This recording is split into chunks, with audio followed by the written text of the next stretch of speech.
ഉച്ചയ്ക്ക് മുമ്പാണ് മനുഷ്യട്ടൻ പോയത്. രാവിലെ ഉച്ച കഴിഞ്ഞിട്ടാണ് സെറ്റിൽ. മനുഷ്യട്ടൻ തിരക്കാ. ഉച്ച കഴിഞ്ഞ് കഴിഞ്ഞാൽ പിന്നെ ഞാൻ തിയേറ്ററിലും കണ്ട മനുഷ്യട്ടൻ ഞാൻ വൈകിട്ട് പല സ്ഥലങ്ങളും കണ്ടിട്ടുണ്ട്. വീണ്ടും വീണ്ടും അത്ഭുതം. എന്തിനു ഞാൻ, കാരണം അപ്പൊ സ്റ്റാറായി നിൽക്കുന്ന കത്തി നിൽക്കുന്ന ബേസിൽ ജോസഫ് ഒക്കെ ഉണ്ട് ഇവിടെ. എന്നിട്ട് പോലും അവനൊന്നും ഇല്ലാതെ എന്നെ വിളിക്കണമെങ്കിൽ വീണ്ടും എനിക്ക് അതിൽ ഇത് തോന്നി, എന്നില്ല നടനെ. അത്ഭുതമൊന്നുമില്ല, ഇവനിത് പ്രതീക്ഷിച്ചിരിക്കുക. ചേട്ടൻ ഒരു പടം ചെയ്തിട്ടാണ് എനിക്കൊന്ന് കയറി പോവാന്നുള്ളത്. എന്നോടല്ലേ ചോദിച്ചു, ഇവനെന്തിനാ തരുന്നത്? Serious interview. Okay okay okay, carry on. ഒരു ആക്ടർ എന്നുള്ള രീതിയിൽ ഞാൻ ഒരു ആക്ച്വലി സീൻ മാറ്റുന്ന പടമാണോ? ഷൂട്ട്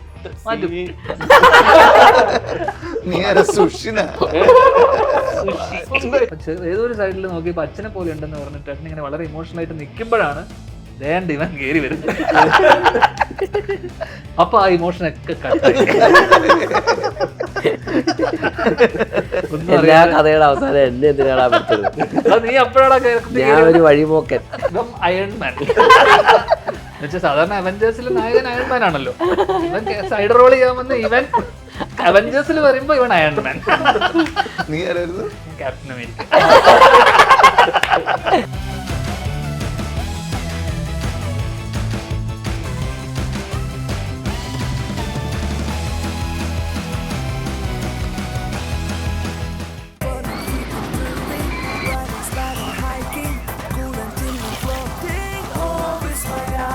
വിസ്മയ അമ്യൂസ്മെന്റ് പാർക്ക്, പറശ്ശിനിക്കടവ്, കണ്ണൂർ. വർഷങ്ങൾക്ക് ശേഷം തിയേറ്ററിലെത്താനിരിക്കുന്നു വിനീത് ശ്രീനിവാസൻ, ധ്യാന, ബേസിൽ, വിശാഖ് സുബ്രഹ്മണ്യമാണ് ക്യൂ സ്റ്റുഡിയോടൊപ്പം ഉള്ളത്. വിശാഖ്, എങ്ങനെയാണ്, എന്താണ് ഈ സിനിമ? വർഷങ്ങൾക്ക് ശേഷം ഇപ്പൊ വിനീത് ഡയറക്ട് ചെയ്ത് നമ്മളെ ലാസ്റ്റ് മൂവി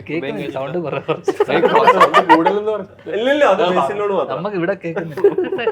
വർഷങ്ങൾക്ക് ശേഷം നമ്മുടെ എല്ലാവരുടെയും ഒരു ഫ്രണ്ട്സിന്റെ ഒരു റീയൂണിയൻ സിനിമയായിട്ടാണ് എനിക്ക് April 11th ഇപ്പൊ റിലീസ് വെച്ചിരിക്കുന്നത്. അപ്പൊ നമ്മൾ മിക്സിംഗ് എല്ലാം ലാസ്റ്റ് വീക്ക് കഴിഞ്ഞു, പടം കണ്ടു. അപ്പൊ നമുക്കെല്ലാം ഭയങ്കര കോൺഫിഡന്റ് ആണ് പടത്തില്. ബാക്കി തിയേറ്ററിലെ പടം കഞ്ച് പ്രേക്ഷകർ തീരുമാനിക്കുക. ഞാനുമായിട്ട് നേരത്തെ കൊളാബറേറ്റ് ചെയ്തിട്ടുണ്ട്. പിന്നെ കൊളാബറേറ്റ് എന്നെ ഇവിടെ കൊണ്ടുവന്നത് അപ്പോ ധ്യാൻ എനിക്കൊന്ന് കുറച്ചുകൂടി പെർഫോമൻസിൽ ഫോക്കസ്. എനിക്ക് ഞാൻ ട്രെയിലർ കണ്ടിട്ട് തന്നെ വിനീതിനോട് ആദ്യം പറഞ്ഞിട്ട് ധ്യാനിന്റെ നേരത്തെ കാണാത്തൊരു പെർഫോമൻസ്, അല്ലെങ്കിൽ ഒരു ആക്ടർ എന്നുള്ള രീതിയിൽ ധ്യാനിന്റെ ഒരു ആക്ച്വലി സീൻ മാറ്റുന്ന പടമാണോ?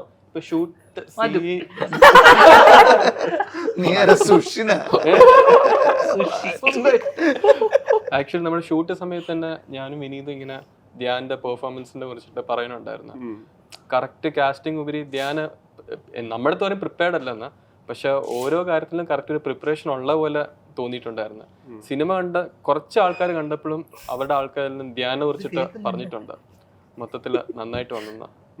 അപ്പൊ എനിക്കും ആ തിയേറ്ററിൽ ധ്യാന്റെ ഒരു മാജിക് കാണുന്ന ആസ് എ ഫ്രണ്ട് ഭയങ്കര ആഗ്രഹമുണ്ട്. വിനീതിന് ഭയങ്കര പേഴ്സണൽ എന്ന് പറയുന്ന ഒരു സിനിമയാണ്. ഇപ്പൊ നമ്മൾ അതിന്റെ ഒരു ട്രെയിലറിനകത്ത് പറയുന്ന ഡയലോഗ് പറഞ്ഞു കഴിഞ്ഞാൽ കുറച്ചുകൂടി ഇന്നർ ഇതിലുള്ളൊരു സിനിമയാണെന്ന് തോന്നുന്നുണ്ട്.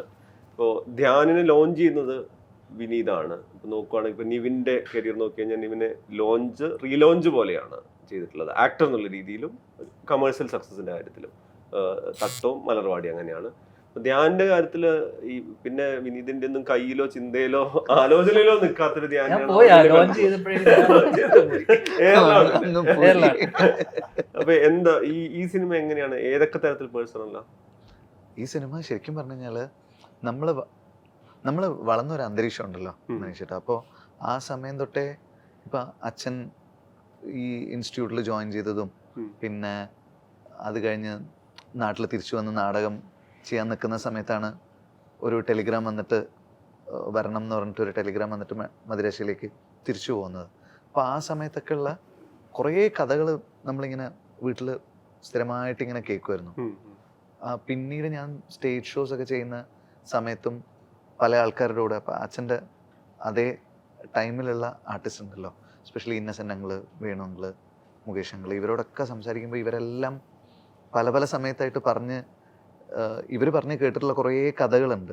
അതുകൂടാതെ മാഗസീനിലും, പണ്ടത്തെ മാഗസീനിലൊക്കെ കോടമ്പാക്കം സ്റ്റോറീസ് വരുള്ളൂ. ഉള്ള സ്റ്റോറീസ് വരും, ഇല്ലാത്തത് വരും, പൊടിപ്പും തൊങ്ങൽ വെച്ചത് വരും, റിയൽ ആയിട്ടുള്ളത് വരും. ഇതെല്ലാം വായിച്ചതും നമ്മൾ കേട്ടതും ഒക്കെ ആയിട്ട് 70s എന്ന് പറയുന്നത് ഒരു ഭയങ്കര ഫാസിനേറ്റിംഗ് പീരീഡായിട്ട് മൈൻഡിൽ ഇങ്ങനെ ഉണ്ടായിരുന്നു.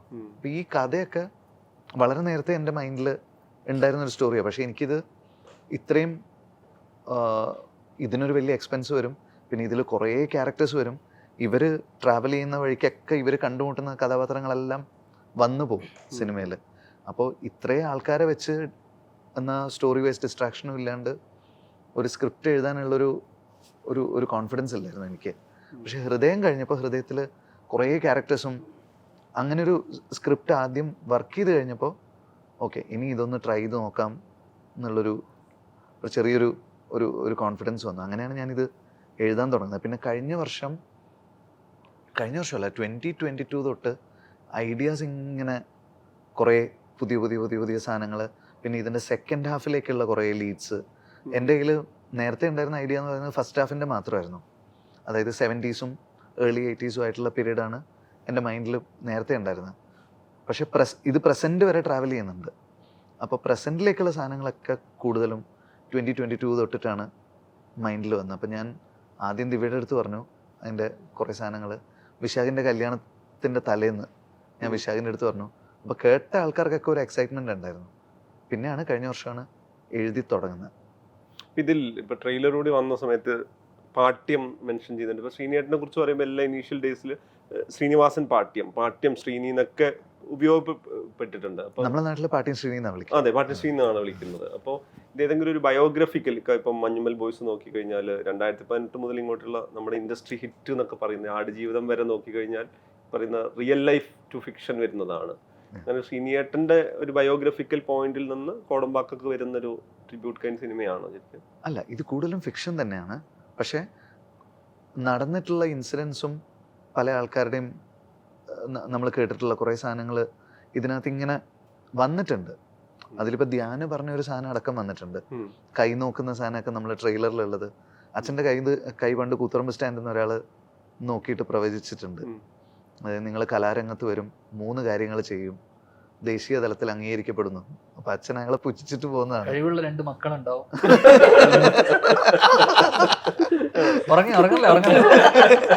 അതിലൊരുത്തനൊരു മണ്ടനായിരിക്കും. അതാണ് 3 കാര്യം.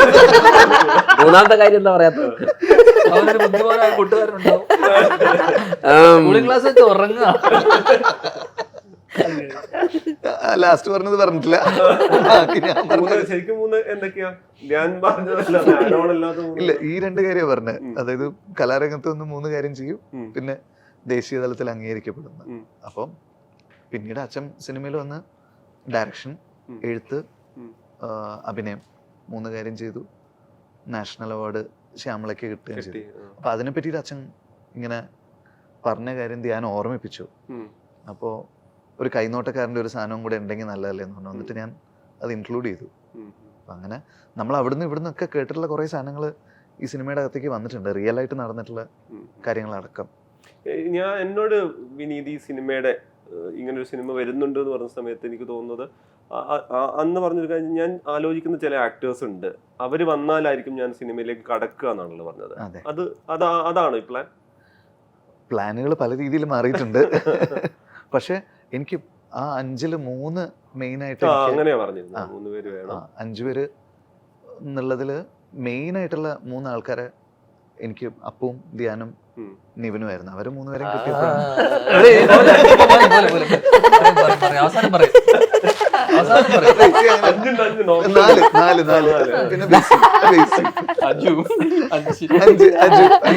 നീരജ് കല്യാണി ആക്ടേഴ്സിന്റെ കാര്യമാണ്, സ്റ്റാർസിന്റെ കാര്യം.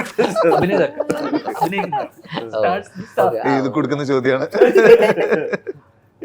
ധ്യാന് ഇപ്പം തിരയുടെ കാര്യത്തിലാണെങ്കിൽ നിങ്ങൾ, എനിക്ക് തോന്നുന്നത് ഞാൻ ധ്യാൻ ആദ്യം കാണുന്ന സമയത്ത് കോഴിക്കോട് ഒരു സിനിമയില് മോഹനേട്ടന്റെ പടത്തിൽ അസിസ്റ്റന്റ് ഡയറക്ടറായിട്ട് എനിക്ക് തോന്നുന്നത് ഇപ്പം സ്കൂൾ അസംബ്ലി ദിവസം അസംബ്ലിയിലേക്ക് വരുന്ന സമയത്ത് അത്ര ഡിസിപ്ലിൻ ഉള്ള, എനിക്ക് അവിടുത്തെ ഏറ്റവും അച്ചടക്കമുള്ള കുട്ടിയാരാണ് എല്ലാരും ചൂണ്ടിക്കാണിക്കുന്ന ആളായിരുന്നു. 916 കുട്ടിയായിരുന്നു. ഉച്ചയ്ക്ക് മുമ്പാണ് മനുഷ്യട്ടൻ പോയത്. രാവിലെ ഉച്ച കഴിഞ്ഞിട്ടുള്ള സെറ്റിൽ മനുഷ്യട്ടൻ തിരക്കാം. ഉച്ച കഴിഞ്ഞ് കഴിഞ്ഞാൽ പിന്നെ ഞാൻ തിയേറ്ററിലും കണ്ട ആ. അന്ന് മനീഷേട്ടനെ release ഞാൻ ചെയ്യുന്ന- വൈകിട്ട് പല സ്ഥലങ്ങളും കണ്ടിട്ടുണ്ട്. അല്ല ടോപ്പിക് അങ്ങനെ ഒരു സമയത്താണ്. പിന്നെയാണ് തിരയുടെ സമയത്ത് എനിക്കൊന്ന് ധ്യാനിന്റെ ആദ്യത്തെ ഇന്റർവ്യൂ ചെയ്യുന്നത് ഞാനാണ്. നമ്മളൊരു മറ്റേ റിപ്പോർട്ടറിന്റെ സൈഡിലൂടെ മറ്റേ അല്ല ഒരു റോഡിലൂടെ നടന്നിട്ടൊക്കെ ചെയ്ത ഇന്റർവ്യൂ ആയിരുന്നു. അപ്പൊ ധ്യാൻ എങ്ങനെയാണ് ഈ സിനിമ ചെയ്യാന്നൊക്കെ തീരുമാനിച്ചതും ആലോചിച്ചതൊക്കെ നിങ്ങൾ ഇടയ്ക്കെങ്കിലും സംസാരിക്കുന്ന ആളുകളായിരിക്കുമല്ലോ ചേട്ടനായിട്ട്? അല്ല, ഞങ്ങള് ഇടയ്ക്ക് കുറെ കാലത്തിന് ശേഷം സംസാരിക്കുന്ന ഈ സിനിമയുടെ കാര്യത്തിൽ. അല്ല, എന്നോട് വർഷങ്ങൾക്ക് ശേഷം ഞങ്ങള് കുറെ കാലമായിട്ട് സംസാരിക്കുന്നേ ഇല്ലായിരുന്നു. ഇന്റർവ്യൂവിൽ അങ്ങോട്ടും ഇങ്ങോട്ടും സംസാരിക്കും. ഇന്റർവ്യൂവിലൂടെയായിരുന്നു സംസാരം. എനിക്ക് തോന്നുന്നു ഏട്ടൻ തിര ചെയ്യുന്ന സമയത്തും എന്നോട് ഒരു ദിവസം രാത്രി ഇവര് ഭയങ്കരമായിട്ട് രാകേഷേട്ടൻ അറിയാലോ, അതെ. രാകേഷേട്ടനായിട്ട് ഏട്ടൻ ഇങ്ങനെ ചർച്ച ചെയ്യുന്നുണ്ട് തിരയെ കുറിച്ചും ഇങ്ങനെ ഒരു സിനിമ ചെയ്യുന്നതിനെ പറ്റിയിട്ടൊക്കെ. അപ്പൊ അത് ചർച്ച ചെയ്ത് കഴിഞ്ഞ് രാത്രി ആയപ്പോ എന്നോട് പറഞ്ഞു, നീ ഇത് ചെയ്യൂലേ അങ്ങനത്തെ ഒരു സാധനം എന്നോട് ചോദിച്ചു. അപ്പൊ ഞാൻ ചെന്നൈന്ന് ഫ്ലാറ്റിൽ വെച്ചിട്ട് അപ്പൊ ഞാൻ വെച്ചാൽ എന്നെ വെച്ചിട്ട് ഇത് ചെയ്യാൻ മാത്രം ഉള്ള കാരണം എന്തെങ്കിലും ഒരു കാരണം. അപ്പൊ എൻ്റെ ഒരു ഷോർട്ട് ഫിലിം ഞാൻ പുള്ളിനെ പറ്റിച്ചിട്ട് ഒരു ഷോർട്ട് ഫിലിം ചെയ്തിട്ട് അതിൽ ആക്ടറിന് കാശ് കൊടുക്കാതിരിക്കാൻ വേണ്ടി ഞാൻ തന്നെ കയറി അഭിനയിച്ചു. അപ്പൊ അത് കണ്ടിട്ടാണ് അത്ര എന്നെ ഏട്ടൻ തിരയിൽ വിളിക്കുന്നത്. അപ്പൊ അന്ന് രാജേഷേട്ടൻ എൻ്റെ അസിസ്റ്റന്റ് ആയിട്ട് അതിനകത്ത് അസിസ്റ്റ് ചെയ്തിട്ടുണ്ട്. രാജേഷേട്ടൻ പറഞ്ഞു ഇങ്ങനെ കുഴപ്പമില്ലാതെ അവൻ അഭിനയിക്കുന്നൊക്കെ പറഞ്ഞിട്ടാണ് എന്നെ അതിൽ വിളിക്കുന്നത്. അപ്പൊ പിന്നെ അപ്പൊ അതില് സ്വാഭാവികമായിട്ടും ഞാൻ നന്നായി. സ്വാഭാവികമായിട്ട് ഞാൻ നന്നായി. അതിൽ അസിസ്റ്റന്റ് ആയിരുന്നു ഇവൻ.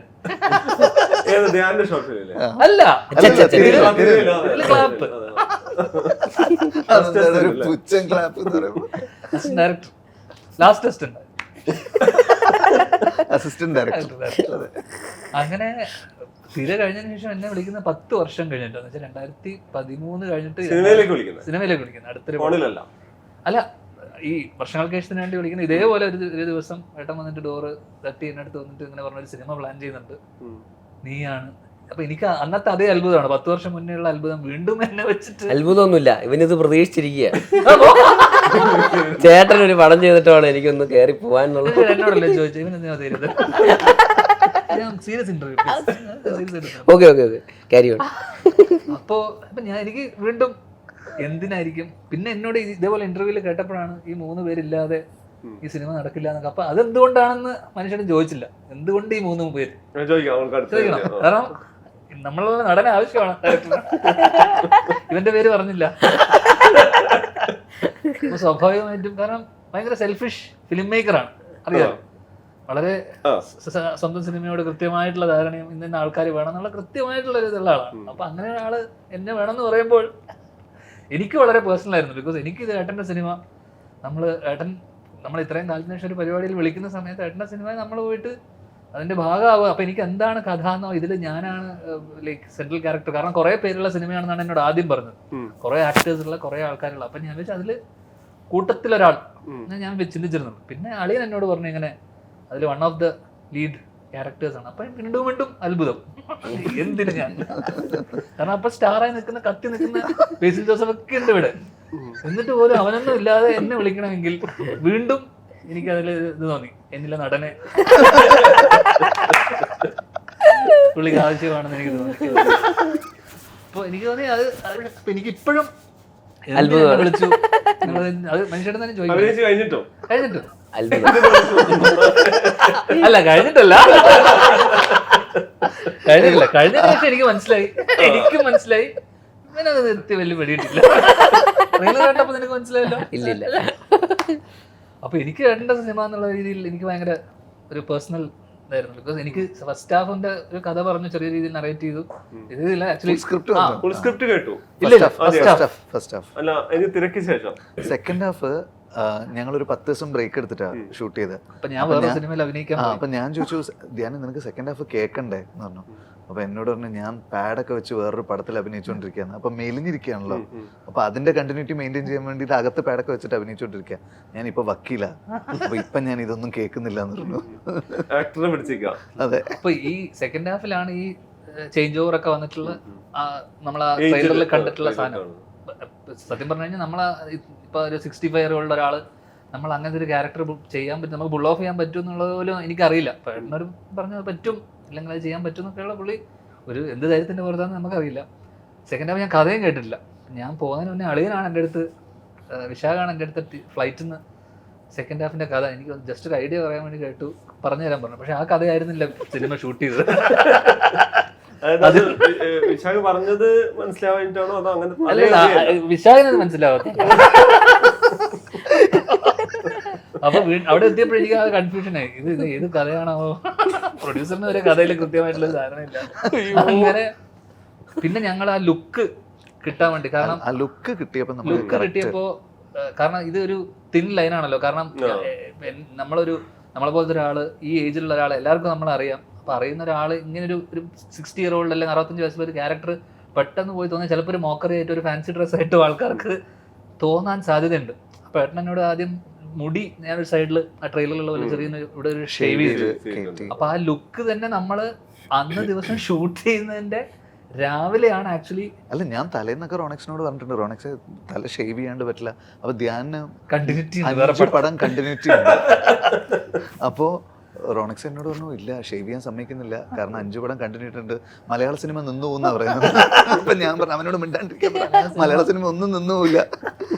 എന്നിട്ട് ഇപ്പുറത്തെ സൈഡിലേക്ക് കോമ്പ് ചെയ്താൽ മതി, അപ്പൊ നമ്മുടേത് എടുക്കുമ്പോ പാർട്ടീഷൻ ഒന്ന് മാറ്റിയാൽ മതി.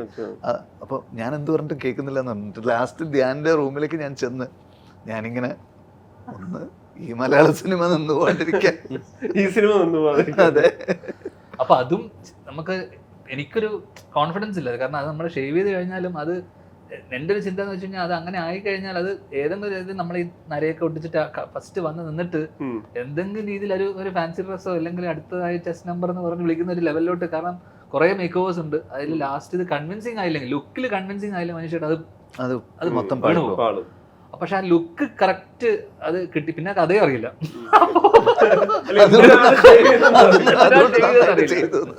ഇപ്പൊ ലുക്കും പോയി കഥയും അറിയില്ല. അപ്പൊ ഞാൻ മറ്റേ പൊട്ടൻ പോകുന്ന പോലെ ഇങ്ങനെ പോവാ. പക്ഷെ എന്നെക്കാളും കഥ അറിയാതെ ഒരുത്തിന് ഇവിടെ വന്നിരിപ്പുണ്ട്. അപ്പൊ എനിക്ക് ധൈര്യത്തിന് ഒന്നും അറിയില്ല, പേര് പോലും അറിഞ്ഞൂടാ. അല്ല, ധ്യാനും എന്താ ക്യാരക്ടർ സംഗതി എന്നൊന്നും അവിടെ അറിയില്ല. ധ്യാൻ ഞാൻ PDF ഒക്കെ അയച്ചു കൊടുത്തിട്ടുണ്ട്, മനുഷ്യരുടെ ധ്യാൻ അറിയാം. അല്ല, എനിക്കറിയാം, അങ്ങനെയല്ല, എനിക്ക് ഫുൾ ഒരു റഫായിട്ട് എനിക്ക് സ്ക്രീൻ പ്ലേ ഒന്നും അറിയില്ല.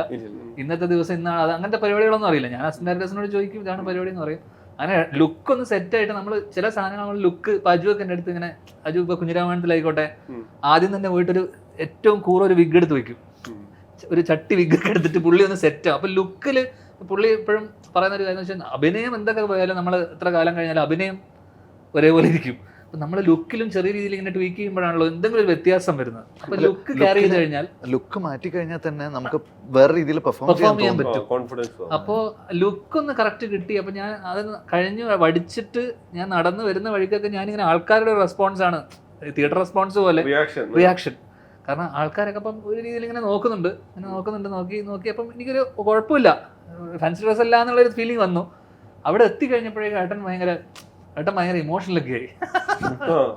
കാരണം ഒരു ചെറിയ ഇതിനകത്ത് അച്ഛനെ പോലെയൊക്കെ, കാരണം അച്ഛനെ പോലെ എന്നെ പറ്റി ആരും ഇതുവരെ അച്ഛനെ പോലെ ഉണ്ടെന്ന് എന്നെ അടുത്ത് ആരും ഇതുവരെ പറഞ്ഞിട്ടില്ല. അപ്പൊ ഏതൊരു സൈഡിൽ നോക്കിയപ്പോൾ അച്ഛനെ പോലെ ഉണ്ടെന്ന് പറഞ്ഞിട്ട് ഏട്ടൻ ഇങ്ങനെ വളരെ ഇമോഷണൽ ആയിട്ട് നിൽക്കുമ്പോഴാണ് ദേണ്ട ഇവൻ കയറി വരുന്നത്.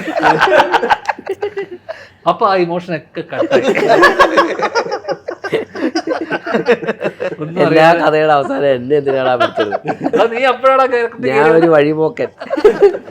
അപ്പൊ അത് കൺവിൻസിങ് ആണെന്ന് തോന്നിയപ്പോ നമുക്കൊരു ഒരു ക്യാരക്ടർ ഫീൽ ചെയ്തു. അപ്പൊ അവിടുന്ന് തൊട്ടിട്ട് ആക്ച്വലി ഒരു കഥ കേൾക്കാതെ പോയതിന്റെയോ അല്ലെങ്കിൽ ഫുൾ നറേഷൻ കേൾക്കാതെ പോയതിന്റെ ഒരു ഫീലിംഗ് ഇല്ല. ആ ക്യാരക്ടർ നമ്മൾ പ്രത്യേകിച്ച് ആ ലുക്കും പരിപാടിയും കൺവിൻസിങ് ആയി തോന്നിയപ്പോൾ ഒരു എനിക്കൊരു കോൺഫിഡൻസ് വന്നു, ആ പുൾ ഓഫ് ചെയ്യാൻ പറ്റും എന്നുള്ളൊരു ധൈര്യം വന്നു. അപ്പം അവിടെ നിന്ന് തൊട്ടിട്ട് ആക്ച്വലി, കാരണം ആ ഏജ് പ്ലേ ചെയ്യുമ്പോൾ സ്വാഭാവികമായിട്ട് നമ്മുടെ സ്പീഡ്, നമ്മുടെ ഡയലോഗ് ഡെലിവറിൻ്റെ സ്പീഡ്, നമ്മുടെ ചെറിയ മൂവ്മെന്റ്സ്, അനങ്ങുന്നത്, നടക്കുന്നത്, ഇതിൻ്റെയൊക്കെ ഒരു പേസ്, ഒരു 1x ഏട്ടാ ഇടക്കൻ്റെ അടുത്ത് പറഞ്ഞു അധികം കുറക്കണ്ട, അല്ലെങ്കിൽ പടം ലെങ്ത് വന്ന് 2 മണിക്കൂറായി പോകും. ഡയലോഗ് പറഞ്ഞ് തീരുമ്പോഴേക്ക് മധു എന്ന് പറയുമ്പോഴേക്ക് പാടില്ലല്ലോ. ഇടക്ക് അങ്ങനെ വരുന്ന സമയത്ത് പിന്നെ ചില ഘട്ടങ്ങൾ എന്നെ മൈക്കിൽ വിളിച്ചിട്ട് പറയും ഔട്ട് ഓഫ് ക്യാരക്ടർ ആവുന്നുണ്ട് കേട്ടോ. അങ്ങനെ ഔട്ട് ഓഫ് ക്യാരക്ടർ ആയിട്ടുള്ള എല്ലാ സീനിലും, ഇവനുള്ള സീനുകളിൽ മാത്രമാണ് അപ്പം അത് ആ ഏരിയ ആയിരുന്നു ഒരു ആൾക്കാർക്കും. അപ്പൊ ആ ട്രെയിലർ വന്നപ്പോൾ, ആ ട്രെയിലറിന്റെ റെസ്പോൺസ് വന്നപ്പോൾ ഞാൻ നോക്കി, ഒരാൾ മോശം പറഞ്ഞു കഴിഞ്ഞാൽ ഇത് കൺവിൻസിങ് എല്ലാം തോന്നി കഴിഞ്ഞു കഴിഞ്ഞാൽ അതിനെ ഫോളോ ചെയ്തുകൊണ്ട് സ്വാഭാവികമായിട്ടും കുറെ ആൾക്കാർ അതിനെ പിടിച്ചുകൊണ്ട് പിന്നെയും വരും. പക്ഷെ അത് വർക്കായ ഭയങ്കര ഒരു സന്തോഷം തോന്നും. ബേസിൽ ഇത് നിങ്ങളെ സംബന്ധിച്ചിടത്തോളം ഇതല്ലാതെ ഇപ്പം വിനീത് ശ്രീനിവാസന്റെ ഒരു ടീമിന്റെ റീയൂണിയൻ പോലെയാണല്ലോ സിനിമ. എന്റെ ഈ വർഷങ്ങൾക്ക് ശേഷം എങ്ങനെയാണ് പേഴ്സണൽ എക്സ്പീരിയൻസ് ചെയ്തത്? ആദ്യമായി എന്റെ കന്നഡ കന്നഡ ഇവിടെ വെച്ചിരിക്കുന്നു. കന്നഡ ഗുച്ചിയാണെന്നല്ലേ? ഇവിടെ ഈ കൺജക്റ്റിവൈറ്റിസ് അസുഖമായതുകൊണ്ടാണ് ഈ കന്നഡയായിട്ട് ഇവിടെ ഇരിക്കുന്നത്. എനിക്ക് എന്നെ സംബന്ധിച്ചിടത്തോളം ഞാൻ പറഞ്ഞ പോലെ എനിക്ക് കഥയൊന്നും അറിയാണ്ട് തന്നെയാണ് ഞാൻ വന്നത്, സത്യസന്ധമായിട്ട് പറഞ്ഞു. കാരണം ഇത് വിനീതേട്ടൻ്റെ പടമാണ്. അപ്പോൾ അതുകൊണ്ട് കൂടുതലൊന്നും അന്വേഷിക്കാനുള്ള ആലോചിക്കാനില്ല. പിന്നെ ധ്യാനിനെ പോലെ പ്രഗത്ഭനായിട്ടൊരു നടൻ ഇതിൻ്റെ അകത്ത് നായകനായിട്ട് അഭിനയിക്കുന്നു. അപ്പോൾ എന്തായാലും സിനിമയ്ക്ക് അതിൻ്റെതായ ഒരു ക്വാളിറ്റി. ഒരു സീരിയസ് ആയിട്ടൊരു ചോദ്യമാണ് ചോദിക്കുമ്പോൾ കളിയാക്കുന്ന രീതിയിൽ ഉത്തരം പറയും. അപ്പോൾ ധ്യാനുണ്ടെന്ന് പറഞ്ഞതാണ് അതിൻ്റെ ഏറ്റവും. അപ്പോൾ ഇങ്ങനെ ഒരു ക്രൂ ഇവരുടെ എല്ലാവരുടെയും കൂടെ ഒരു റീയൂണിയൻ. ഞാൻ നോക്കുമ്പോൾ ഇത് ആക്ച്വലി വിനീതേട്ടൻ വിനീത് സിനിമാറ്റിക് യൂണിവേഴ്സിന്റെ അവഞ്ചേഴ്സ് ആണ് ഈ പടം. അവിഞ്ഞഞ്ചേഴ്സ് അത് ബേസിക് ഇടയ്ക്കിടയ്ക്ക് പറയുന്നു. അത് അവഞ്ചേഴ്സ്, ഇത് അവിഞ്ഞഞ്ചേഴ്സ്. എല്ലാവരും ഉണ്ട് എവിടെ നോക്കിയാലും. നിവിൻ പോളി, ധ്യാൻ ശ്രീനിവാസൻ, പ്രണവ് മോഹൻലാൽ, നീരജ് മാധവ്, അജു വർഗീസ്, കല്യാണി, അങ്ങനെ പിന്നെ അങ്ങനെ അതിലും പേരുണ്ടായിരുന്നു. ഇവൻ അയൺമാൻ. എന്നുവെച്ചാൽ സാധാരണ അവഞ്ചേഴ്സിൽ നായകൻ അയൺമാൻ ആണല്ലോ. ഇവൻ സൈഡ് റോൾ ചെയ്യാമെന്ന് ഇവൻ അവഞ്ചേഴ്സിൽ പറയുമ്പോ ഇവൻ അയൺമാൻ. നീ ആരായിരുന്നു? ഞാൻ captain America. Pranav Thor, Nivin Hulk, അല്ല നിവിൻ താനോസ്, അജുവേട്ടനായിരുന്നു തോന്നുന്നു അജു, നീരജ് സ്പൈഡർമാൻ. അപ്പൊ അങ്ങനെ ഇത് തന്നെയായിരുന്നു. ഇത് ആ ഒരു 12 ദിവസം പോയി ആഘോഷിക്കുക തിരിച്ചു വരിക, അതായിരുന്നു വിനീതേട്ടൻ്റെ സിനിമ. കൂടുതൽ സത്യസന്ധമായിട്ട് എനിക്ക് കഥ അറിയില്ലായിരുന്നു. ഞാൻ ചെന്ന് ലൊക്കേഷനിൽ ചെന്നിട്ട് ആദ്യത്തെ ദിവസം കഴിഞ്ഞിട്ടാണ് എൻ്റെ അടുത്ത് എൻ്റെ ക്യാരക്ടറിൻ്റെ പേരെന്താണെന്ന് അറിയോ എൻ്റെ അടുത്ത് ചോദിച്ചു. ഞാൻ പറഞ്ഞു ഇല്ല അറിയില്ലാത്ത. പ്രദീപ് എന്തായിരിക്കും? ഞാൻ പ്രണവ്, ക്യാരക്ടർ എന്താണെന്ന് പറയുന്നില്ല, പ്രണവ്, രാഹുൽ, അങ്ങനെയൊക്കെ എന്തെങ്കിലുമൊക്കെ ഇതായിരിക്കും. പ്രദീപ് എന്ന് പറഞ്ഞ് ഇച്ചിരിയോടെ ചെറുപ്പമാക്കാവോ? ഇല്ലില്ല ഇത് മതി, നിനക്ക് ഈ പേരാണ് മാച്ച് ചെയ്തത്. അങ്ങനെ ആ പേരും വെച്ച് അങ്ങനെ ആദ്യത്തെ ദിവസം ഷൂട്ട് കഴിഞ്ഞപ്പോഴാണ് എനിക്ക് പേരെന്താന്ന് തന്നെ അറിയുന്നത്. പിന്നെ ഈ പറയുന്ന പോലെ എല്ലാവരും കൂടെ ആയിട്ട് പിന്നെ ഞാൻ ഉള്ള ഷൂട്ട് സീക്വൻസുകളെല്ലാം കുറച്ച് ഈ പറയുന്ന കുറച്ച് humour, light hearted fun area ആണ്. അങ്ങനെ എനിക്ക് ഇതിൻ്റെ അകത്ത് ഭയങ്കരമായിട്ട് ഇപ്പോൾ ധ്യാനൊക്കെ ചെയ്യുന്ന പോലത്തെ അത്ര ചലഞ്ചിങ് ആയിട്ടുള്ളൊരു സിനിമ അങ്ങനത്തെ സീനുകളൊന്നും ആയിരുന്നില്ല ഇതിൽ. ഏറ്റവും ഞാൻ നിന്നെ ചലഞ്ചിങ് എന്ന് പറഞ്ഞു, അത് മനഃപൂർവ്വം ഞാനത് പറഞ്ഞതാണ്. അപ്പൊ ആ രീതിയിൽ ഞങ്ങൾ എല്ലാവരും ഭയങ്കര ഒരു വെക്കേഷൻ ആഘോഷിക്കാൻ വന്നിരിക്കുന്ന പോലെയായിരുന്നു. അജുവേട്ടനാണെങ്കിലും ഈ പറയുന്ന നിവിൻ ചേട്ടനാണെങ്കിലും നീരജാണെങ്കിലും. ഒരാൾക്ക് പ്രാണവേദനയും അങ്ങനെയായിരുന്നു ഏറെക്കുറെ. വിനീതേട്ടൻ അവസാനം കാല് വേണം, ഞാൻ ഈ പടം ഒന്ന് തീർത്തോട്ടടാ അഭിനയിക്കും. അപ്പൊ ആ രീതിയിൽ ഭയങ്കര എൻജോയ്മെന്റ് ആയിരുന്നു. അതുകൊണ്ട് തന്നെ ഭയങ്കര ആഘോഷിച്ച് ചെയ്ത സിനിമയാണ്. പ്രോപ്പർലി വിനീതേട്ടൻ സിനിമ എന്നുള്ള രീതി തന്നെയാണ് ഞങ്ങൾ എല്ലാവരും ഒരു അവിടെ ചെന്ന് നോക്കുമ്പോൾ എല്ലാവരും ഉണ്ട്. നമ്മൾ മലർവാടി മുതൽ കണ്ടിട്ടുള്ള എല്ലാവരും എങ്ങനെ ഈ സിനിമയ്ക്ക് എങ്ങനെ ഇവർക്കൊക്കെ സ്പേസ് കണ്ടെത്താൻ പറ്റി എന്നുള്ളതാണ്. ഞാൻ മലർവാടിയിലുണ്ടായിരുന്ന ആക്ടേഴ്സ് മുതൽ തിരയിലുണ്ടായിരുന്ന ഇവൻ മാത്രമേ ഉള്ളൂ. പിന്നെ അല്ല, തിരയിൽ ഞാൻ അഭിനേതാവല്ലല്ലോ. ദീപക്കുണ്ട്, ഹരിയുണ്ട്. ആ ശരിയാ, അത് എല്ലാവരും ഉണ്ട്. അപ്പോൾ ശോഭന മാം മാത്രമേ ഇല്ലാത്തേ ഉള്ളൂ. അപ്പോൾ വിനീതേട്ടൻ്റെ സിനിമകളിൽ ഇതുവരെ അഭിനയിച്ചിട്ടുള്ള എല്ലാവരും ഇതിൻ്റെ അകത്ത് കറക്റ്റായിട്ടുള്ള സ്പേസസ് ഉണ്ട്. എല്ലാവർക്കും കൃത്യമായിട്ടുള്ള കുഞ്ഞാണെങ്കിലും ഒരു കൃത്യം റോളുകളുണ്ട്. അപ്പോൾ എല്ലാവർക്കും അവരുടേതായ സ്പേസ് ഉള്ള. അപ്പോൾ ആരും അങ്ങനെ ഭയങ്കരമായിട്ട് ഒട്ടും ചെറുത് അങ്ങനെയൊന്നുള്ള രീതിയിലേക്ക് പോയിട്ടില്ല. അപ്പോൾ ആ ഒരു എൻ്റെ ഒരു വെക്കേഷൻ ചെല്ലുന്ന പോലെ തന്നെ ഒരു 12 ദിവസം ഞാൻ സിനിമയിൽ അഭിനയിച്ചിട്ടുള്ളൂ, മൂന്നാർ. പക്ഷെ അത് ഭയങ്കരമായിട്ട് എൻജോയ് ചെയ്തിട്ടുണ്ട്. ഇതിനെ പോലത്തെ കുറച്ച് ഇത് പല കാലമാണല്ലോ. ഇപ്പം മറ്റേത് നോക്കുകയാണെങ്കിൽ ഒരു സ്കൂൾ ടു ഫാമിലി എന്നൊക്കെ പറയുന്ന ഒരു 20-40 ഇടയിലുള്ള ഏജ് റേഞ്ചിലാണല്ലോ മറ്റു ക്യാരക്ടർ ഉണ്ട്. ഇതൊരു 50+, 60+ ഒക്കെ ഉള്ളൊരു ക്യാരക്ടർ ആയിട്ടാണല്ലോ ഇപ്പൊ ധ്യാനം വരുന്നത്, പ്രണവിന്റെ ക്യാരക്ടർ വരുന്നത്. അപ്പൊ ലോങ് ജേണിയാണ്. നമ്മൾ നോക്കുകയാണെങ്കിൽ എപ്പിക് പോലെ കുറേ വലിയ സിനിമയാണല്ലോ ആ നിലയ്ക്ക് ക്യാരക്ടേഴ്സ് വരുന്നു. ഇതിന്റെ എഴുത്ത് മുതൽ ഈ പറയുന്ന മേക്കിംഗ് വരെയുള്ള ശരിക്കും ഭയങ്കര മറ്റു സിനിമയേക്കാൾ പേഴ്സണലി എന്ന് പറയുന്നതിനേക്കാളും ഒരു ഡിഫിക്കൽട്ട് പ്രോസസ്സാണ് ഈ സിനിമ. എഴുത്ത് പെട്ടെന്ന് നടന്നു മനുഷ്യരുടെ. കാരണം ഇത് കുറേ നാള് മനസ്സ് കൊണ്ട് നടന്നുകൊണ്ട് എഴുത്ത് ഭയങ്കര ഫാസ്റ്റായിട്ട് നടന്നു. അതിനുശേഷം ഡിഫിക്കൽട്ട് എന്നുള്ളത് ഇതിൻ്റെ ഒരു പ്രീ പ്രൊഡക്ഷൻ ആയിരുന്നു നമ്മളെ സംബന്ധിച്ചിടത്തോളം. ഇതിൻ്റെ കറക്റ്റ് ഡിസിഷൻസ് എടുത്ത് പോകുക എന്നുള്ളതായിരുന്നു ഡിഫിക്കൽട്ടായിട്ടുള്ളത്. പിന്നെ എല്ലാവരെയും ഒന്നിച്ച് കൊണ്ടുവരിക, അങ്ങനത്തെ കാര്യങ്ങളായിരുന്നു ഡിഫിക്കൽട്ട്. ബാക്കി ഷൂട്ടൊക്കെ നമ്മൾ ആസ്വദിച്ചിട്ട് തന്നെയാണ് ചെയ്ത്. അങ്ങനെ എവിടെയും നമ്മൾ സ്റ്റക്കായി പോയിട്ടുള്ള സമയങ്ങളൊന്നുമില്ല. പക്ഷേ ഇതിൻ്റെ നമ്മൾ ഇത് ചെയ്യണം തീരുമാനിച്ചപ്പോൾ നമുക്ക് മനസ്സിലായ ഒരു കാര്യം എന്ന് വെച്ച് കഴിഞ്ഞാൽ പഴയ മദ്രാസ് നമുക്ക് ലൈവ് ലൊക്കേഷൻ എവിടെയും പോയി ഷൂട്ട് ചെയ്യാൻ പറ്റില്ല. അതാണ് ആദ്യം റിയലൈസ് ചെയ്ത കാര്യം. പിന്നെ എനിക്ക് സ്പെസിഫിക് ആയിട്ട് ആർക്കിടെക്ചറെ മാറിയിട്ടുണ്ട്. പഴയ ബിൽഡിങ്സ് തന്നെ വളരെ കുറവാണ്. അപ്പോൾ പിന്നെ ഇപ്പോൾ സ്വാമീസ് ലോഡ്ജ് എന്ന് പറയുന്നത് ഇവിടെ ആയിരിക്കണം, അതിൻ്റെ ഓപ്പോസിറ്റിലൊരു കോസ്റ്റ്യൂം കട വേണം, ഡയഗണലി ഓപ്പോസിറ്റ് ഇപ്പുറത്തൊരു തിയേറ്റർ വേണം, ഇപ്പുറത്തൊരു ചായക്കട വേണം എന്നൊക്കെ പറയുന്ന പോലെ നമ്മുടെ ഇഷ്ടത്തിന് ഇത് കിട്ടൂലല്ലോ. അപ്പം നമ്മൾ സെറ്റിട്ടേ പറ്റൂ. പിന്നെ പഴയ പോലത്തെ സ്റ്റുഡിയോസ് ഇല്ല ഇപ്പോൾ. എല്ലാ റെക്കോർഡിംഗ് സ്റ്റുഡിയോസൊക്കെ ചെറുതായിട്ട് മാറിയല്ലോ. പണ്ടത്തെ ആർക്കിടെക്ചറും ഒന്നുമില്ല. അപ്പോൾ ഉള്ള സ്ഥലങ്ങൾ നമുക്ക് എസ്തെറ്റിക്കലി പ്ലീസിങ്ങും അല്ല. അപ്പോൾ സ്റ്റുഡിയോ നമുക്ക് സെറ്റ് ഇടണം.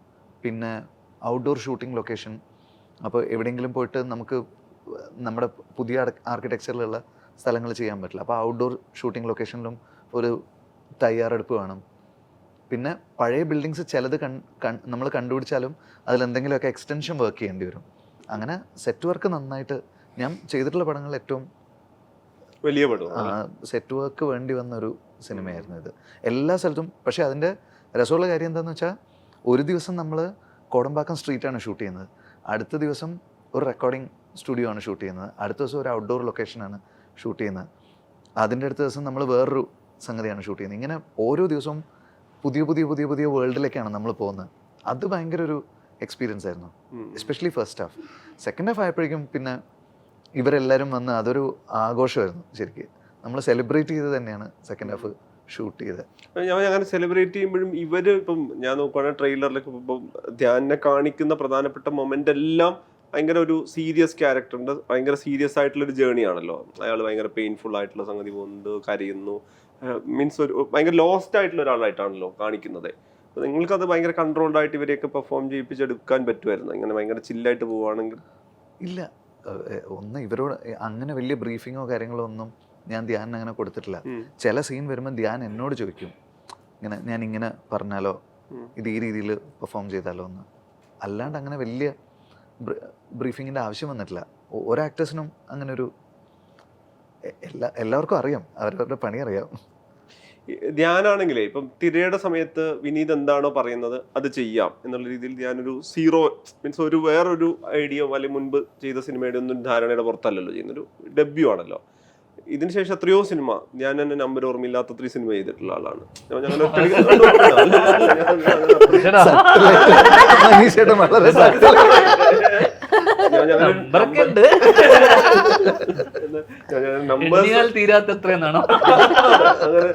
അപ്പൊ ഈ സിനിമയുടെ എത്തുന്ന സമയത്ത് ഓക്കെ വിനീത് ഇങ്ങനെ ബ്രീഫ് ചെയ്യുന്നു. അപ്പൊ ആദ്യത്തെ തിരയിൽ ചെയ്തത് പോലെ ഭയങ്കര ഈസി പരിപാടിയായിരുന്നോ ഇത്? എന്താ ഈ ക്യാരക്ടർ? കാരണം നമ്മൾ നോക്കുവാണെങ്കിൽ ഈ ട്രെയിലറിൽ ഇപ്പൊ വന്ന ട്രെയിലറിന്റെ കാര്യത്തിൽ ഏറ്റവും മേക്ക് ഓവേഴ്സ് ഉള്ളത് ധ്യാന്റെ ക്യാരക്ടറിനാണല്ലോ, ട്രാൻസ്ഫോർമേഷൻ അത്രയും ഉള്ളത്. ചേട്ടാ അത് തിരയിൽ ചെയ്യുന്ന സമയത്ത് നമുക്ക് എന്താ പരിപാടി എന്നോ ഇത് അങ്ങനെ ഒരു ഐഡിയ ഇല്ല. കാരണം നമുക്ക് ചേട്ടൻ പറയാൻ നമ്മൾ ഫോളോ ചെയ്യുക എന്നുള്ളത് മാത്രമേ ഉള്ളൂ. ഇതിൽ വരുമ്പോൾ നമുക്ക് കൃത്യമായിട്ട് എന്ത് ചെയ്യണം, കാരണം ഇത്രയും സിനിമകളുടെ ഒരു എക്സ്പീരിയൻസ് ഉണ്ടല്ലോ. സ്വാഭാവികമായിട്ട് നമ്മൾ ഇത്രയും സിനിമ ചെയ്ത് വന്നതിൻ്റെയും പിന്നെ ഈ ചെയ്യുന്ന സിനിമ ഓടാത്ത സിനിമകളുണ്ട്, ഓടിയ സിനിമകളുണ്ട്. അപ്പോൾ ഓടാത്ത സിനിമകളിലൊക്കെ സത്യം പറഞ്ഞു കഴിഞ്ഞാൽ എന്നോട് മമ്മൂക്ക നൻപകൽ നേരത്തെ മയക്കുന്ന സമയത്ത് എന്നോട് പറഞ്ഞൊരു കാര്യമാണ് വെച്ചാൽ പുള്ളി 84 10-34 സിനിമയോളം 83, 82. അപ്പോൾ എന്നോട് ചോദിച്ചു, ഞാൻ അപ്പുറത്ത് ഒരു പടം ഷൂട്ട് ചെയ്യുന്ന സമയം എന്നോട് ചോദിച്ചു, നീ ഈ വർഷം എത്ര സിനിമ ഇടാന്ന് ചോദിച്ചു. അപ്പോൾ എൻ്റെ റെക്കോർഡ് പൊളിക്കുമെന്ന് ചോദിച്ചു. 36 സിനിമയാറ്റം പുള്ളി 83, 82 ഏതൊരു വർഷം ചെയ്തിട്ടുണ്ട്. അപ്പം അന്ന് പുള്ളി പറഞ്ഞൊരു കാര്യത്തിൽ ആ സിനിമകളായിരിക്കാം എന്ന് വെച്ചാൽ അന്ന് ചെയ്തിട്ടുള്ള നമ്മളെ അത്തരം കുഞ്ഞു കുഞ്ഞു സിനിമകളായിരിക്കാം, അല്ലെങ്കിൽ അത് ഓടിയ സിനിമകളും ഓടാത്ത സിനിമകളും അത്തരം സിനിമകളായിരിക്കും നമ്മളെ ശരിക്കും ആസ് എൻ ആക്ടർ നമ്മൾ ഗ്രോ ചെയ്യാനും നമ്മൾ ചെയ്യുന്ന മോശം സിനിമകളായിരിക്കും നമുക്ക് ഏറ്റവും വലിയ ലേണിംഗ് തന്നിട്ടുണ്ടാവും. ആ രീതിയിൽ ഞാൻ ചെയ്തിട്ടുള്ള പല സിനിമകളും അത് കമേഴ്ഷ്യലി സക്സസ് ആവാത്ത സിനിമകളൊക്കെ എനിക്ക് പേഴ്സണലി എനിക്ക് ഭയങ്കര ആസ് എൻ ആക്ടർ എന്നെ ഭയങ്കരമായിട്ട് ഹെൽപ്പ് ചെയ്തിട്ടുണ്ട് കുറേ സിനിമകൾ. എന്ന് വെച്ചാൽ അതിൽ ഓടാത്ത സിനിമകളടക്കം ഞാൻ അഭിനയിച്ച തിരക്കേടില്ലാതെ അഭിനയിച്ചെന്ന് പറഞ്ഞാൽ കുറേ എനിക്ക് എന്താ പറയണ്ടേ റിവ്യൂവും പരിപാടിയൊക്കെ എനിക്ക് അത്യാവശ്യം പേഴ്സണൽ ആൾക്കാർ പറഞ്ഞ സിനിമകളുണ്ട്. പടം മോശമായിട്ട് പോലും നീ മോശമാക്കിയില്ല എന്ന് പറഞ്ഞു.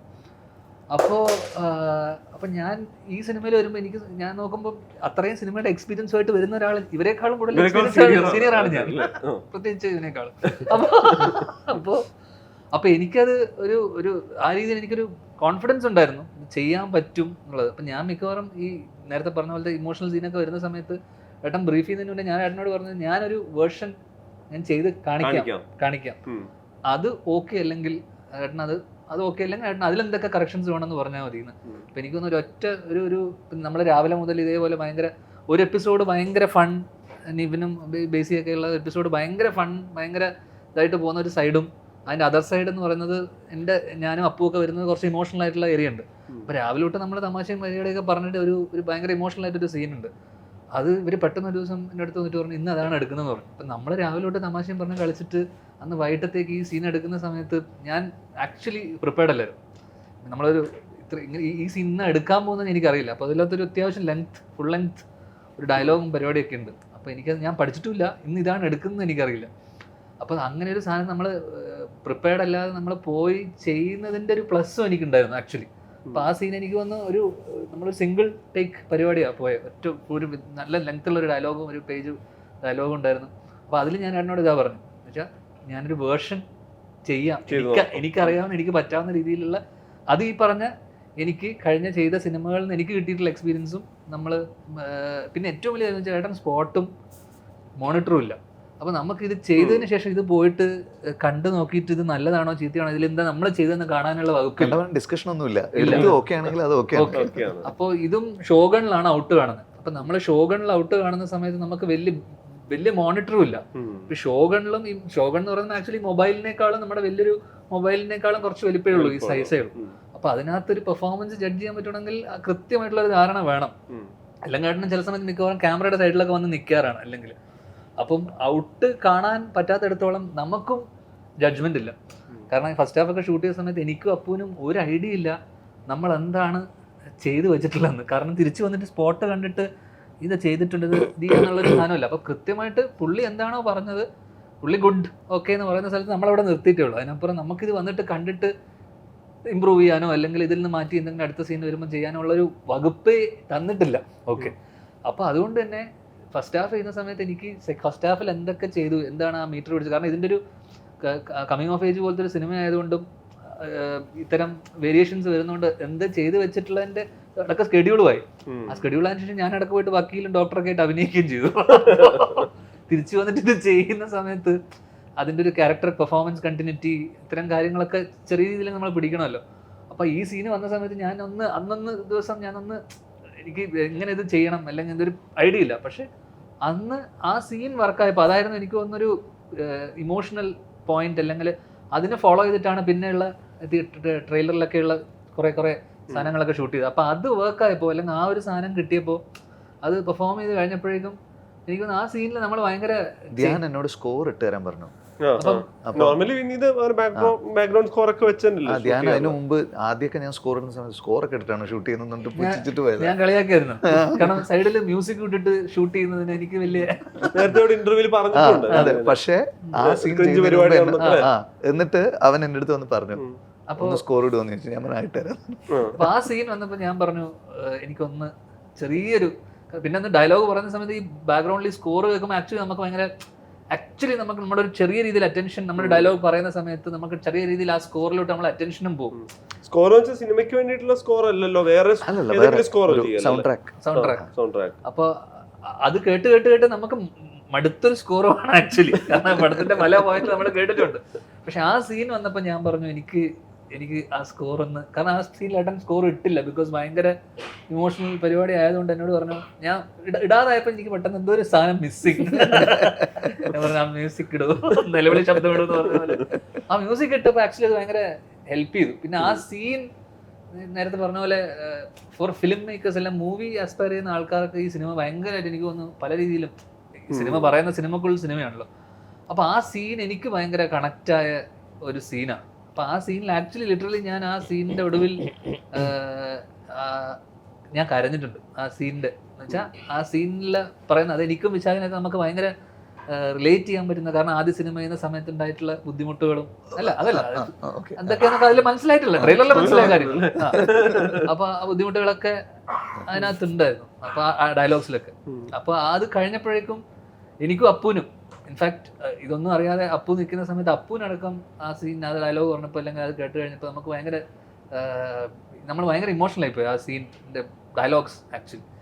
അപ്പൊ ആ രീതിയിൽ അത് ആ ഒരു പോയിന്റ് അല്ലെങ്കിൽ ആ ഒരു അതായിരുന്നു ഈ പറഞ്ഞ, അതിനെ ഫോളോ ചെയ്തിട്ട് വന്നതാണ് ഈ പറഞ്ഞ ബാക്കിയുള്ള ഈ കുറെ ഇമോഷണൽ പോയിന്റ്സ് ഒക്കെ. അപ്പൊ അത് വർക്ക് ആയപ്പോഴേക്കും അത് ഭയങ്കര, അപ്പൊ അത് നമുക്ക് ഈ സിനിമക്കുള്ള സിനിമ ആയതുകൊണ്ട് തന്നെ ഇത്തരം സ്ട്രഗിളൊക്കെ നമുക്ക് എവിടെയൊക്കെയോ നമ്മളൊക്കെ അനുഭവിച്ചിട്ടുള്ളതുകൊണ്ട് എനിക്കതൊക്കെ കണക്റ്റായി. ഈ ട്രെയിലറിൽ കാണുന്ന സ്റ്റാർട്ട് ആക്ഷൻ കട്ടും അല്ലെങ്കിൽ ആ കുറെ 1-2 സീക്വൻസുകളൊക്കെ എനിക്ക് പേഴ്സണലി ഞാൻ ആദ്യത്തെ സിനിമ ചെയ്യുമ്പോഴൊക്കെ ഞാൻ അനുഭവിച്ച സ്ട്രഗിളും ഞങ്ങൾക്കൊക്കെ ഉണ്ടായിട്ടുള്ള കാര്യങ്ങളൊക്കെ നമുക്ക് പെട്ടെന്ന് ഓർമ്മ വന്നു. അങ്ങനത്തെ കുറെ ഇൻസ്റ്റൻസസ് ഉണ്ടായിട്ടുണ്ട് ഈ സിനിമയിൽ. അതുകൊണ്ട് അതൊക്കെ പിന്നെ ഈസി ആയി തുടങ്ങി. ആക്ച്വലി ആ ഏരിയയൊക്കെയാണ് ആക്ച്വലി ഭയങ്കര ഈസി ആയിട്ട്, നേരത്തെ പറഞ്ഞ പോലെ ഭയങ്കര സെലിബ്രേറ്റ് ചെയ്ത് ഷൂട്ട് ചെയ്യുന്ന സമയത്ത് മനുഷ്യൻ ചോദിച്ചല്ലോ, ഇതിനിടയിൽ പോയിട്ട് ഇങ്ങനത്തെ ഇമോഷണൽ സീൻ ചെയ്യുന്ന സമയത്ത് ഇത്തരം സീനുകൾ നമുക്ക് എവിടെയെങ്കിലും നമുക്ക് റിലേറ്റ് ആയില്ലെങ്കിൽ ചിലപ്പോൾ നമുക്കിത് ഇങ്ങനെ ചെയ്യാൻ പറ്റണം എന്നില്ല. പക്ഷെ ഇതൊക്കെ ഇത് എനിക്കായിക്കോട്ടെ, ഏട്ടനായിക്കോട്ടെ, വിശാഖനായിക്കോട്ടെ, ബേസിലിനായിക്കോട്ടെ, അതൊക്കെ നമുക്കൊക്കെ കണക്ട് ആവുന്ന അത്തരം സീനുകളായിരുന്നു ഈ സിനിമയിലുള്ള പലതും. അതുകൊണ്ട് തന്നെ നേരത്തെ പറഞ്ഞ പോലെ സെലിബ്രേറ്റ് ചെയ്ത് വന്നാലും ഈ സീൻ എത്തുമ്പോൾ നമ്മൾ കംപ്ലീറ്റ്ലി ആ സീനിലാണ്. വിനീതേട്ടൻ എപ്പോഴും ഈ പറയുന്ന സിനിമ ചെയ്യുന്നത് വളരെ ഹാർട്ട് ഫെൽറ്റ് ആയിട്ടാണ് ചെയ്യുക. എപ്പോഴും ഇവിടെ നിന്ന് തന്നെയാണ് സിനിമ ചെയ്യുന്നത്, അല്ലാതെ ഒരു ഹൃദയത്തിൽ നിന്നാണ് സിനിമ ചെയ്യുക. അപ്പോൾ അത് എല്ലാ സിനിമകളിലും അത് വളരെ ഒബ്വിയസ് ആണ്. ഇവിടെ നിന്നല്ല സിനിമ ചെയ്യുന്നത്, ഇവിടെ നിന്നാണ് സിനിമ ചെയ്യുന്നത്. ചിലപ്പോൾ ഇവിടെ നിന്ന് വന്ന് പിന്നെ ഇവിടെ നിന്ന് വരുമായിരിക്കും. സീരിയസ് ആയിട്ടൊരു കാര്യം പറഞ്ഞു, നീ സംസാരിച്ചോണ്ടിരുന്ന അത് ഭയങ്കര മാസ് ഡയലോഗ് അല്ലേ. എന്റെ ചേട്ടനെ കുറിച്ച് നല്ലൊരു കാര്യം, ഞാനിവിടെ ഇരിക്കുമ്പോ അപ്പൂനെ പോലെ ഒരാള് ഇവന്റെ അടുത്ത് വന്നു കഴിഞ്ഞാൽ അപ്പൂന്റെ അവസ്ഥ ഉണ്ടാവും. ഞാനും ട്രാവൽ ചെയ്യുന്ന ആളാണ്, യാത്രകൾ നീ എങ്ങോട്ടാ? സെറ്റിൽ നിന്ന് സെറ്റിലേക്ക്